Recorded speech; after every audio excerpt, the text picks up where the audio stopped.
Welcome to the deep dive.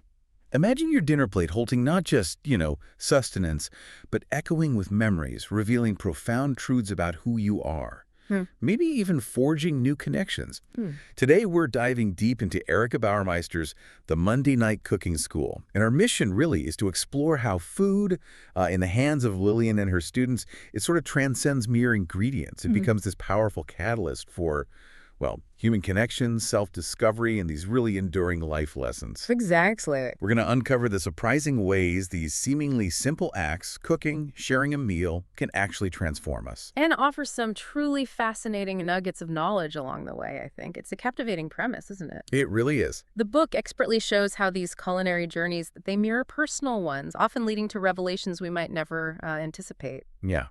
So let's explore this remarkable world where the kitchen really does become a classroom for life itself. It's a testament to the power of the sensory experience, really. Absolutely. Yeah. So our story starts with Lillian, who's the heart of this place, the School of Essential Ingredients. Yeah. And from a very young age, Lillian cultivated this unique relationship with food. After her father left and her mother kind of retreated into the world of books, Lillian became this really keen observer. She learned what the book calls the language of smells, didn't she? From neighbors. Yes, exactly, from the mothers in her neighborhood. And she famously shunned cookbooks. Yeah, she preferred to understand ingredients through direct, almost intuitive experience. It's remarkable, that early life and how she developed this deeply empathetic connection to food. Totally.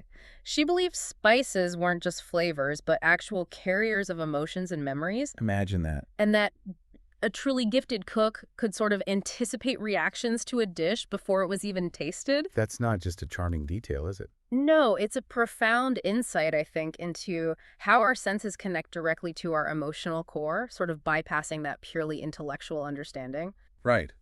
And this deep understanding led to her great idea Ah, yes, the plan. to use food as a way to reach her mother, to sort of coax her out of her literary shell. After many attempts, right, often with quite complex things. Yeah, overly complex, intensely spiced dishes.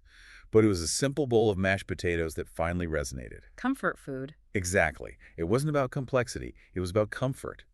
Evoking these memories for her mother of space and air and freedom. It speaks volumes about the power of simplicity, doesn't it? It really does. And this theme gets reinforced by her mentor, Abuelita. Who shared some crucial wisdom. She said, each person's heart breaks in its own way. Every cure will be different, but there are some things we all need. Yeah, before anything else, we need to feel safe. That's powerful. It is.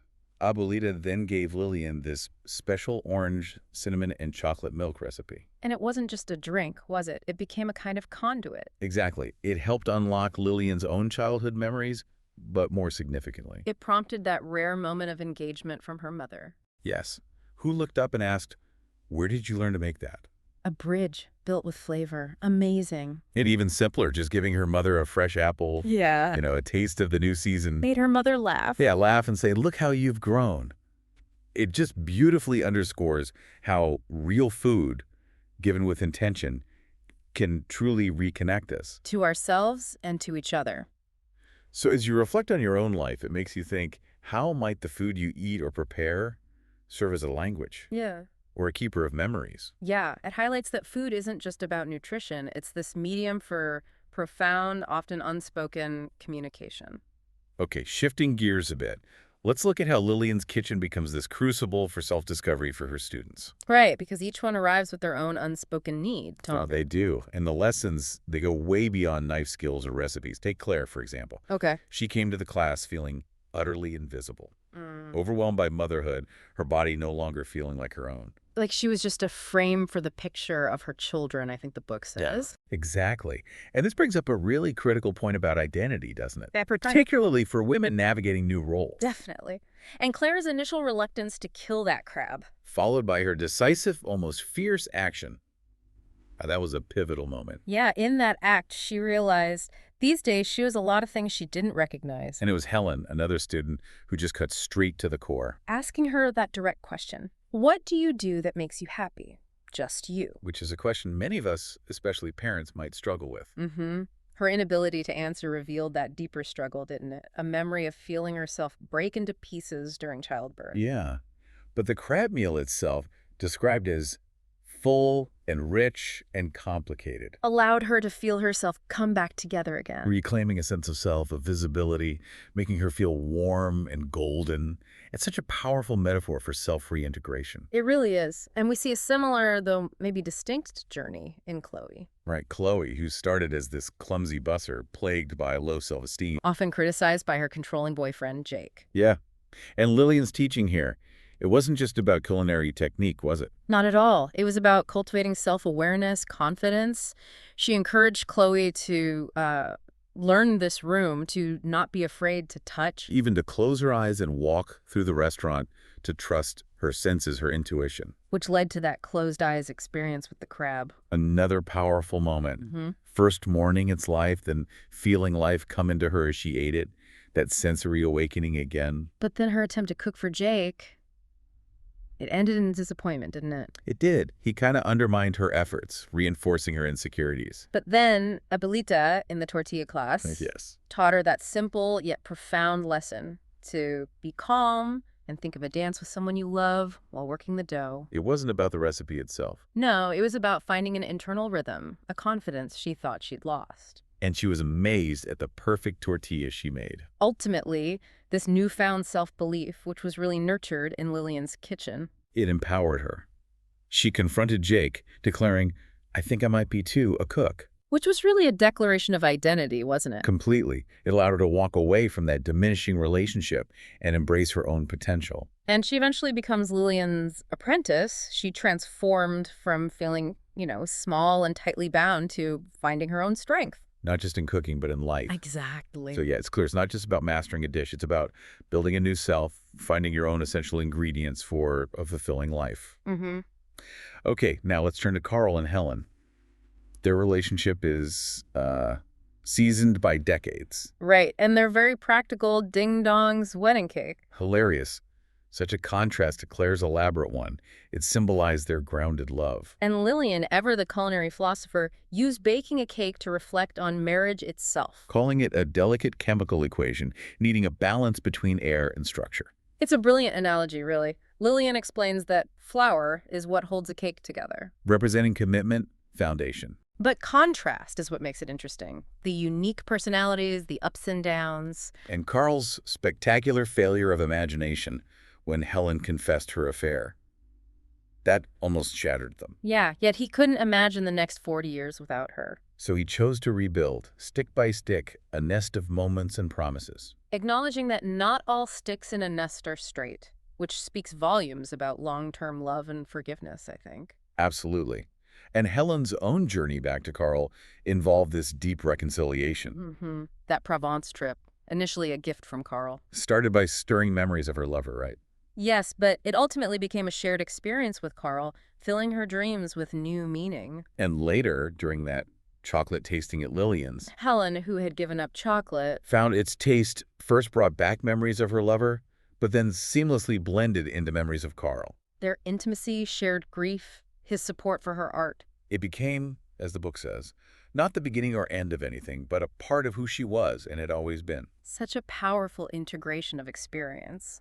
Truly. And then there's Tom, a character just deeply marked by the loss of his wife, Charlie. Yeah, and Charlie, a passionate chef herself, she had this profound belief That our bodies are far more intelligent than our brains. and that food sinks into us, whether we consciously know it or not. She affectionately called Tom the oregano. Right.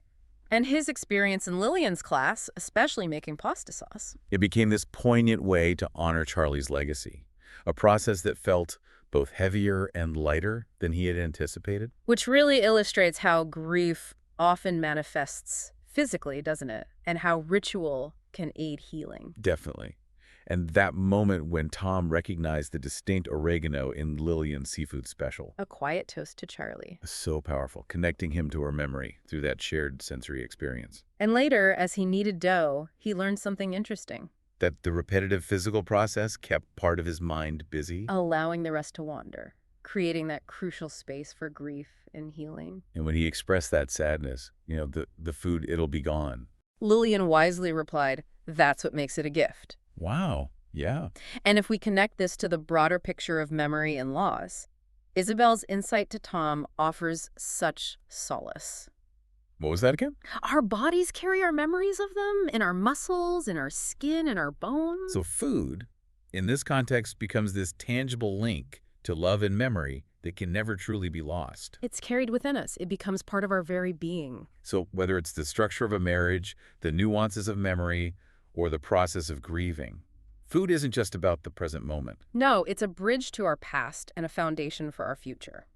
Okay, moving on, let's explore how Lillian's kitchen helps characters find their unique flavor, those unexpected ingredients that define their lives. Right, like Antonia, the Italian kitchen designer. Yes, who initially disdained the smashed-together American Thanksgiving. She felt embarrassed for the food, I think she said. Yeah.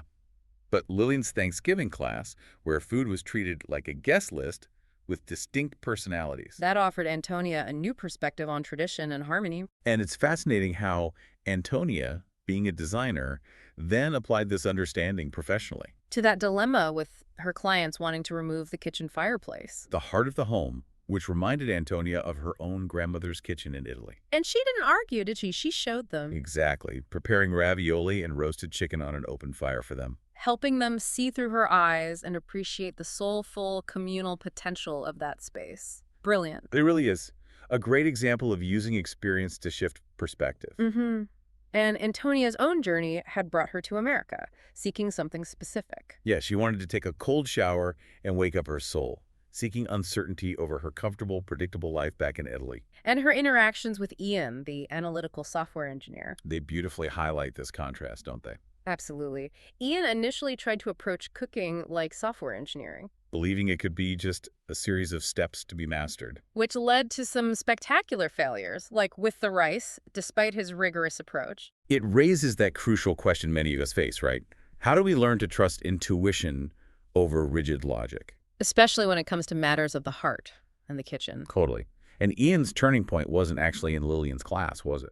No, it was at a local Chinese restaurant, where he learned to trust the kitchen, to embrace the unexpected dishes placed before him. And this transformed his approach to food and ultimately to life. He found his soul stepping into the radiated warmth of Antonia's expression when he finally sort of got her, allowed himself to feel, And that nervous call to his mother. who intuitively knew he was cooking for a woman. Such a charming moment of self-discovery, proving some truths are just Yeah. felt. And his choice of dishes for Antonia beef bourguignon, rich and comforting. And tiramisu, with its layers of cake and whipped cream and rum and coffee. Perfectly reflected his deepening emotions. He realized she made celebrations out of everyday things he'd always dismissed as unimportant. As Ian observed, being around Antonia, satisfaction and awareness slipped in between the layers of life like love notes hidden in the pages of a textbook. Beautiful line.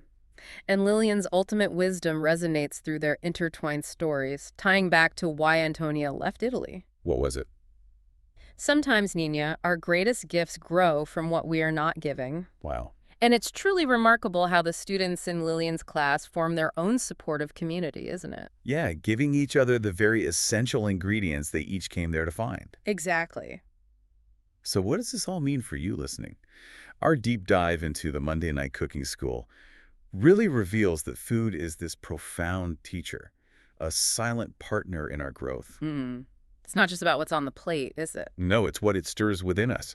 Memories, connections, resilience, and the courage to rediscover who we really are. Indeed. And as we've seen throughout, knowledge is most valuable when it's understood and applied.